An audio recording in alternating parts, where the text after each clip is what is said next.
હવે રિવિઝન કરીએ section C નું. તો સેક્શન સી ના રિવિઝન ની અંદર આપણને ખબર છે આની અંદર ફંક્શન પૂછાય છે. ફંક્શન ટોટલ હકીકતમાં 3 રીતે પૂછાવો જોઈએ. એક જોડકાની રીતે, એક ડાયલોગ પૂરો કરવો અને એક છે વાક્ય પૂરું કરવું. ત્રણેયની અંદર ઓપ્શન મળે, પણ પ્રથમ પરીક્ષા અંદર પહેલી 2 રીતે જ પૂછાય. ચલો ચાલુ કરીએ પહેલા જોડકાની રીતે. Will you help me? તો જ્યારે કોઈ વ્યક્તિને આપણે વિલ યુ અથવા આપણે વુડ યુ કહેશું, સામેવાળા વ્યક્તિને આપણે પ્રપોઝલ મૂકશું, આપણો પ્રસ્તાવ મૂકશું, દરખાસ્ત મૂકશું અથવા વિનંતી કરતા કહેશું. જોઈએ આપણને અંદર શું આપ્યું છે. આની અંદર પ્રપોઝલ નામનું ફંક્શન નથી આપ્યું, એટલા માટે આપણે નો છૂટકે રિક્વેસ્ટ રાખવું પડશે કે શું તમે મારી મદદ કરશો. આ રિક્વેસ્ટ થયું કહેવાય.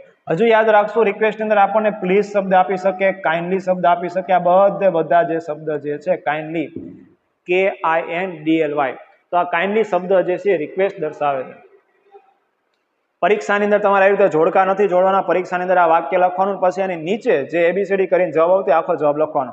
હાઉ નાઇસ ઓફ યુ, તમે કેટલા સારા છો, તમે કેટલા સારા છો. તો આ વ્યક્તિની અંદર ખુશામતો બતાવે છે, એની નાઇસિટીસ બતાવે છે. સારી બાબતને નાઇસ શબ્દ કે એમ યાદ રાખી શકાય, નાઇસિટીસ બતાવે છે. યાત્રી is walking on the road, road ઉપર ચાલી રહી છે. તો જો ઇઝ છે એટલે પાસ્ટ તો આવતું જ નહીં હોય, તો એકમાત્ર જવાબ વધ્યો ડી જવાબ. એક્શન બતાવે છે, એની ક્રિયા બતાવે છે કે યાત્રી જે છે એ ચાલવાની ક્રિયા કરે છે રોડ ઉપર, તો એની શું બતાવે છે? એક્શન બતાવે છે. આગળ વધીએ. Sanjay can not come with us. જો થોડુંક ઉતાવળમાં ઝડપથી રિવિઝન કરશું આપણે, એક મુદ્દો સમજાવવાનો અત્યારે નથી, રિવિઝન કરીને જવાબ શું આવે એનાથી ધ્યાન રાખશું આપણે. સંજય જે છે આપણી સાથે આવી શકે નહીં. કેન નોટ, કેન, કુડ આવું બધું હોય ત્યારે એબિલિટી દર્શાવે, એટલે કે કેપેસિટી દર્શાવે. તો આપણને આપ્યું છે ability. She has to take medicine, તેને દવા લેવી જ પડશે, ચાલશે જ નહીં.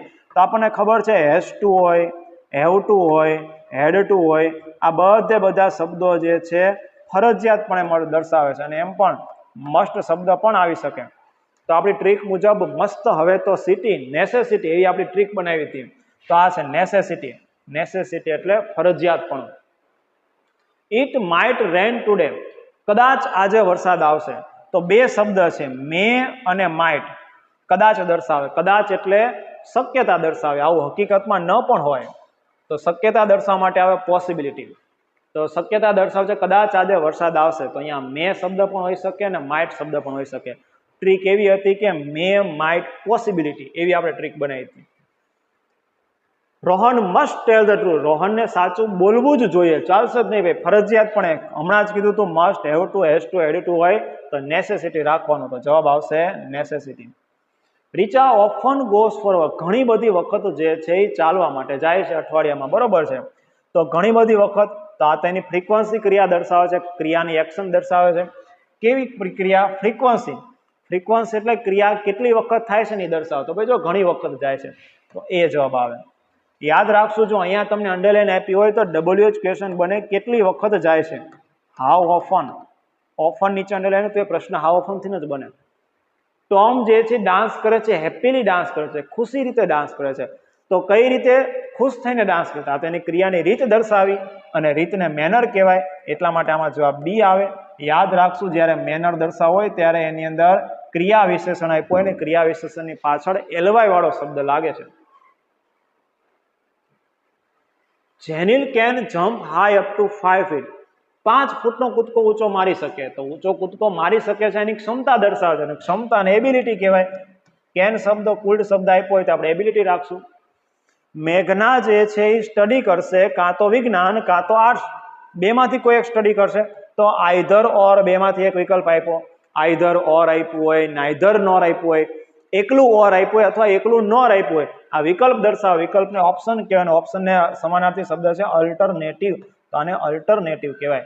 વિકલ્પ દર્શાવે છે, કાં તો એ સાયન્સ લેશે કાં તો એ આર્ટ્સ લેશે. કેટલી પાણીપુરી જે છે તમે ખાઈ શકો, ડિપેન્ડ કરે પૈસા કોણ આપે છે. સામેવાળો પૈસા આપતા હોય તો જેટલી ખવાય એટલી ખવાય. હાઉ મેની પાણીપુરી, કેટલી પાણીપુરી ખાઈ શકો.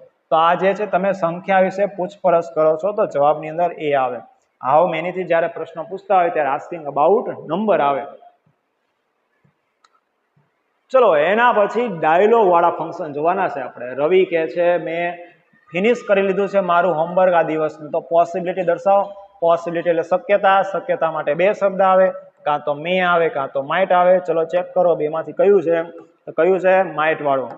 તો હું કદાચ જે છે મારું પછી ચાલુ કરીશ, હું મારું હોમવર્ક પછી ચાલુ કરીશ, તો કદાચ એ જવાબ આવશે આપણે. હવે દર્શાવવાનો છે point of time. Point of time ની ટ્રીક કરી હતી કે બોલપેનનો પોઈન્ટ માર્યો હતો આપણે અને સામેવાળા વ્યક્તિએ સિસકારા કર્યા હતા. ચલો પોઈન્ટ ઓફ ટાઈમ દર્શાવો. તો સ્ટુડન્ટ એમ કહે છે ક્લાસ ચાલુ થયો તો 9 વાગે. તો સિન્સ વેન થી પ્રશ્ન પૂછ્યો હશે કદાચ, આ આપ્યો સિન્સ વેન. કા સિન્સ વેન થી પ્રશ્ન પૂછ્યો હોય, કા સિન્સ પછી સમય આપ્યો હોય, તો બી જવાબ રેડી છે આપણો. કે ક્યારથી ક્લાસ ચાલુ થયો તો જવાબ આવે 9 વાગ્યાથી. એબિલિટી દર્શાવવાની છે. કેન અને કુલ્ડ જેવા શબ્દો જોઈએ, એની અંદર કોઈ એવો શબ્દ નથી, બી માં શબ્દ નથી, એબલ ટુ એવો શબ્દ પણ હોય નથી, ડી ની અંદર પણ નથી, આ સી માં આપ્યું છે કેન. તે જે છે જટિલ એવી સમસ્યાઓ ઝડપથી સોલ્વ કરી શકે. યાદ રાખશું, આ હજુ એક ફંક્શન થાય છે. કયું ફંક્શન થાય છે ખબર છે? ક્વિકલી એટલે ઝડપથી. એલવાય વાળો શબ્દ આવ્યો. આ એક મેનર ઓફ એક્શન નામનું ફંક્શન પણ થાય છે, ક્રિયાની રીત દર્શાવે છે. 12મા નંબરનું જોઈએ પોસિબિલિટી દર્શાવો. ચલો શક્યતા દર્શાવો. તો શક્યતા માટે બે શબ્દ છે આપણી પાસે, મે અને માઇટ. કદાચ તો પેલામાં છે નથી, બીજામાં છે નથી, સી માં પણ નથી, એકમાં ડી ની અંદર આપ્યું છે. તો ફટાફટ જવાબ મળી ગયો સ્મિથ. પોસિબિલિટી દર્શાવવાની છે. May go to the mall and have sum fun. Smith અને હું જે છે અહીં વચ્ચે એન્ડ લખવાનું રહી ગયું છે. સ્મિથ અને હું જે છે કદાચ મોલમાં જાશું ને ઘણી બધી રમૂજ કરશું. Asking about duration. Duration of time જે છે પ્રશ્ન પૂછી શકો તમે, હાઉ લોંગ, કેટલા સમયથી, અને જવાબની અંદર ફોર પ્લસ સમયગાળો આપ્યો હોય. ચેક કરીએ. ચલો આસ્કિંગ એટલે પ્રશ્ન પૂછો. તો પ્રશ્ન શેનાથી પૂછાય? હાઉ લોંગ થી. આપણી ટ્રીક કંઈક એવી બનાવી હતી કે ડોરેમોન હાઉ લોંગ ફોર સમયગાળો. ડોરેમોન ને આપણે ડ્યુરેશન બોલતા હતા. ડ્યુરેશન હાઉ લોંગ થી પ્રશ્ન બને. વાત કેવી છે? હાઉ લોંગ આપણને અગાઉથી આપી દીધું છે. તો હવે શું જોવાનું? હવે એ જોવાનું કે આસ્કિંગ હોય એટલે પ્રશ્નાચિહ્ન ખાસ હોવું જોઈએ. પહેલામાં પ્રશ્નાચિહ્ન નથી, એ જવાબનું આવે. બીજામાં પ્રશ્નાચિહ્ન નથી, બી જવાબનું આવે. એકમાત્ર પ્રશ્નાચિહ્ન વાળા સી અને ડી વધ્યા છે. તો આ બે માંથી કયો જવાબ સેટ કરશું? ચેક કરીએ. ચલો કેટલા સમયથી તમે અહીંયા રહ્યા છો, રહી રહ્યા હશો, બરોબર? કેટલા સમયથી? અને પછી છે કેટલા સમયથી you go by bus or by car. તો અહીંયા જે છે આપણે રીત દર્શાવે છે કે તમે કેવી રીતે જશો, બસ દ્વારા કે કાર દ્વારા. એટલા માટે આ સેટ ગુજરાતી તરીકે નથી થતું. તો how long will you stay there, તમે ત્યાં કેટલા સમયથી ત્યાં રહેતા હતા, બરોબર છે? તો જવાબ આવશે સી. સિકિંગ ઇન્ફોર્મેશન, માહિતીની પૂછપરછ કરી. માહિતીની પૂછપરછ કરતા હોય ત્યારે ફરજિયાત ક્વેશ્ચન માર્ક આવવું જોઈએ. ચેક કરીએ. ક્વેશ્ચન માર્ક એટલા ઉડાડ નાખો. એમાં ક્વેશ્ચન માર્ક નથી ઉડ્યું, બી માં પણ નથી ઉડ્યું, સી માં પણ નથી ઉડ્યું, એકમાત્ર ડી જવાબ હોય. તો when do you go to bed daily, દરરોજ તમે કેટલા વાગે પથારીમાં જાઓ છો, મતલબ કેટલા વાગે સુવો છો. પછી છે કમ્પેરિંગ થિંગ, એટલે કે કમ્પેરિઝન. કમ્પેરિઝન વાળા શબ્દ as, not so as, ER than, more than, the EST superlative માટે, અને ધ મોસ્ટ. આટલા કંઈક વર્ડ્સ આવતા હોય તો કમ્પેરિઝન થતું હોય. ચલો ER છે અને ધેન પણ છે, આ આવી શકે. આમાં કોઈ શબ્દ નથી, નો આવે. આમાં આઈધર ઓર છે, આ તો અલ્ટરનેટિવ દર્શાવે છે, આઈ નો આવે. વોઝ પનિશ યસ્ટરડે, ગઈકાલે એને સજા કરવામાં આવી હતી, આ પણ નથી આવતું. એકમાત્ર જવાબ હોય તો એ. હવે ગુજરાતી કરીએ. Rahul is cleverer than Rohan. Rahul Rohan કરતા વધુ હોશિયાર છે. તો આની અંદર આપણે સરખામણી કરીએ છીએ, કમ્પેરિઝન આવે. તો ફીવર ઇઝ નો મોર. હવે જે છે તાવ એટલો બધો નથી, મતલબ નથી તાવ. કોન્ટ્રાસ્ટ દર્શાવો. કોન્ટ્રાસ્ટ દર્શાવવા માટે 3 શબ્દ, બટ, યેટ અને સ્ટીલ. અને હજુ એક વર્ડ છે એ છે ધો, તેમ છતાં પણ. ચેક કરીએ આવા શબ્દ ક્યાંય પાસે. તો એ માં નથી, બી માં નથી, સી માં નથી, એકમાત્ર વિધું જો આ રહ્યું but.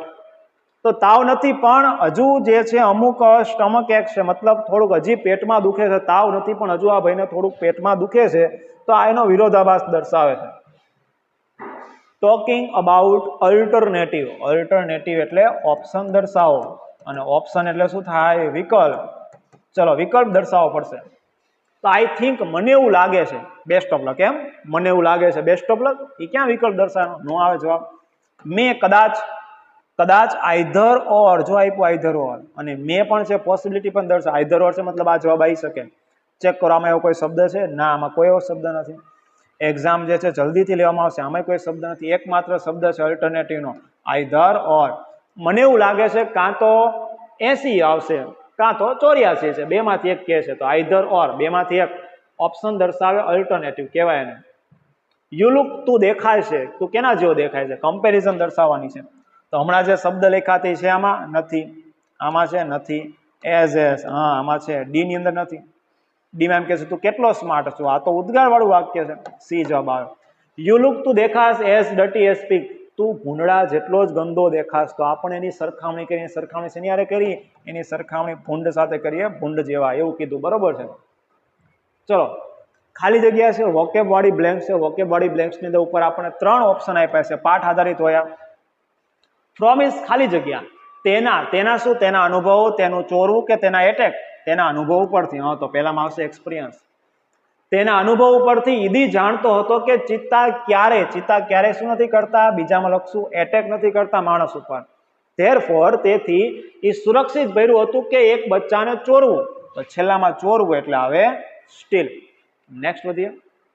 You are not taking proper, તું યોગ્ય શું નથી લેતી, તારા દાંતની કાળજી નથી લેતી. તો પહેલામાં આવે કેર. પ્રોપર કેર તું તારા દાંતની લેતી નથી. આ સોનિયાને કહે છે ને ડોક્ટર, તારા દાંત સાફ કરવા જોઈએ. એક દિવસની અંદર કેટલી વખત સાફ કરવા જોઈએ? ટ્વાઇસ, એટલે કે 2 વખત સાફ કરવા જોઈએ. એક તો સવારમાં ને એક તો ક્યારે, કે જ્યારે તું પથારીમાં સુવા જાય એની પહેલા. અને પહેલા કહેવા માટે શું આવે? બિફોર. તો આમાં ઊંધો જવાબ હતો. 3, 2, 1 એવું થતું હતું. લેટ હિમ ફોલો હિઝ હાર્ટ, ચલો એને એની હૃદયની ઈચ્છા મુજબ કામ કરવા દો. એના મમ્મી બોલ્યા હતા, યાદ હોય તો મોહનના મમ્મી બોલ્યા હતા. તો પહેલામાં શું આવે? Desire, hearts desire. સી, એને ડિક્લેર કર્યું, એને જાહેરાત કરી દીધી હતી. અને ત્યારબાદ આપણને ખબર છે એના પપ્પા પહેલા એનો પ્રેમ સ્વીકારતા નહોતા, એવું એને આંટીને લાગતું હતું. પણ પછી એના પપ્પાએ પણ જે છે, કારણ કે મોહનની માતાએ હા પાડી દીધી, તો એના પપ્પા બિચારા શું કરે, એના પપ્પા પણ હા પાડશે. તેના પછી એના પપ્પાએ જે છે એને સપોર્ટ કરવાનું ચાલુ કર્યું હતું. બરોબર છે. કદાચ કદાચ મેં એને ગુમાવી દીધી. અને ગુમાવી દીધીને શું કહેવાય? લોસ્ટ કહેવાય. મેં એના પગલા જોયા હતા ટેકરીઓ તરફ જતા. તો પગલા જોયા હતા, પગલાને શું કહેવાય? ફૂટપ્રિન્ટ્સ. ધેટ, તે ખાલી જગ્યા મસ્ટ હેવ કિલર, એ ખાલી જગ્યા એને મારી જ નાખી છે. બરોબર છે. તે ખાલી જગ્યા કોણ હતો? એ રાક્ષસ હતો. એ ડેવિલ, એ રાક્ષસ, એ જે બકરી હતી એને મારી જ નાખી છે, એવું કહેવા માટે devil. Rani ki Vav has become one of the most, ખાલી જગ્યા પ્લેસ, એકમાત્ર સૌથી વધુ તમે કહી શકો એ જગ્યા કેવી હતી? મોસ્ટ કેવી જગ્યા હતી? પોપ્યુલર જગ્યા હતી. અને પછી વાત છે સોલંકી વંશ. સોલંકી વંશ એવું કહેવું હોય તો ડાયનેસ્ટી આવે. આખું ક્યારેક વાંચવું જરૂરી નથી હોતું, ખાલી જગ્યાની આગળનો શબ્દ વાંચો તોય ખબર પડી જાય. અને પાણીની શું હતી? પ્રોબ્લેમની અછત હતી. એટલે ત્રીજામાં શું આવે? સ્કેરસિટી આવે. ડન.